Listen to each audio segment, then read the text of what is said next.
Welcome to Griffin Web Design and Marketing Video Tutorials. In this video, we're going to dive into creating links, clickable links for your website. Links to lead your users and your visitors to other websites or other pages on your own website, and for clicking and creating email links. We've gone ahead and staged a Contact Us page on our mock Griffin Web Design Content Management System website. And you'll notice that when I hover over them, both my browser in the bottom left-hand corner show me that it's a clickable link that will send an email to the fictitious info@yourcompany.net, and it is a visual hand indication instead of a cursor. So I know when I click it, it will launch my default email client. I've also gone ahead and staged some content up here. Don't forget to check out our other web pages and check out this website. Notice there's no hand currently. That is going to simulate us actually adding new links. Down here, the links I've already created, I'm going to show you how to change those links. So, assuming you've already logged into your content management system and scrolled to where you'd like to make changes, let's go ahead and show you how to start making those changes. Let's start first by adding a link. So I've gone ahead, and as you saw on the live website, I've added a sentence here, and I've swept the appropriate text. So don't forget to check out our other pages. Let's say, for example, that you were on your Contact Us page, but you wanted users to maybe find content on another page, such as the About page. All you'd need to do is go here, copy the link, Control-C if you're on a Windows computer, and go back in here, select the word or the words that you'd like to be clickable, and click this button on your menu bar, the link button. Now this will launch a new window. This window will give you several options. Now we'll cover email later, but URL or Uniform Resource Locator is the link we'd like to start with first. Go ahead and paste in the copied URL that you already copied, and notice if you copied that there may be additional content in the very beginning. Now, when I copied and pasted in, let me show you that again. Let me delete, right click, paste. For a brief second, there's HTTP.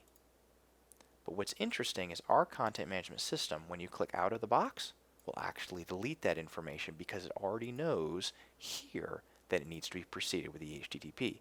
So don't worry about accidentally putting that in there and forgetting it. Our system will automatically take care of it for you. Then we click OK. Before we click OK to commit this change, I want to show you this Target tab. The Target tab has a set of options, and we're not going to go deep into all of these options, but there's two specifically we want to show you. Not set, which is the default value, and blank. Blank will show you in a moment when it's appropriate to use it. If you're linking to content on your own website, use not set. Leave this default. If you're linking to another website, we'll use blank, which in a tab-supported browser will create additional tabs. In a browser that does not support tabs, it will open an entirely new browser window. So for this example, we're going to link to content on our own website. So we're going to leave it as not set, and we're going to paste the URL in here, and we'll click OK. Now notice the content's now changed. Now let's say we wanted to make this an external link. So for example, let's say check out this website. Let's make this our own website. You'd go to Target and you change this to blank. Now remember, we're using blank for an external website. Say OK. And let's go ahead and commit our changes to the Save button, and I'll show you the difference. Let's go back over to our website. Let's go to Contact Us. And you'll now notice these are both clickable.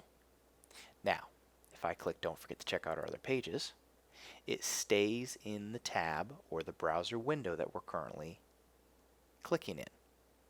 But if I go back and I click Check out this website, it launches the new website in a new tab. That's the difference. So let's go back. Now that we've learned how to create links, let's say this was a mistake and you wanted to right click, you could unlink it and it would take the link away.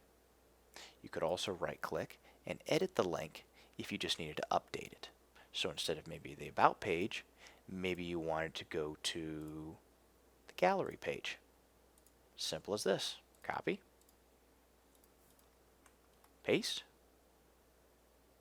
which I did with Control V on a Windows computer, or right click, paste, and OK. And your link is now updated. Remember to save your changes. Go back to your page.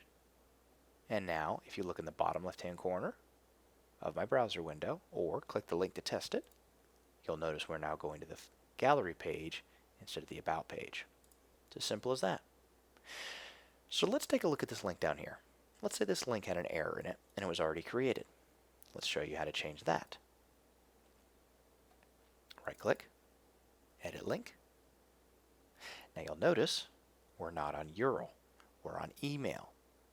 This is the difference. If I were to change this to URL, it would actually drop the information. But because this is an email link and it's properly formatted, you would place your cursor here and change this to what you needed to. For message subject and message body, we usually recommend that our clients leave this information blank. The reason being, if I type something in here, when this link is clicked by the end user, it will generate and launch with the default email client for the customer clicking the link. They can change this content. They can change it to whatever they'd like. So while it can be used, we at Griffin Web Design recommend perhaps that you don't use these fields because your client may end up changing the information and it's not necessarily reliable. So, email address, say OK, save, and then go check your work. Refresh our page, and you'll notice the link changed. It changed from .net to .com, and clicking this would launch my default email client. So that covers links. We covered how to add a link, change a link, and the differences between links on internal websites and links on external websites. If there's anything we didn't cover here that you'd like seen covered, please let us know. Contact@griffinwebdesign.com. Thanks so much.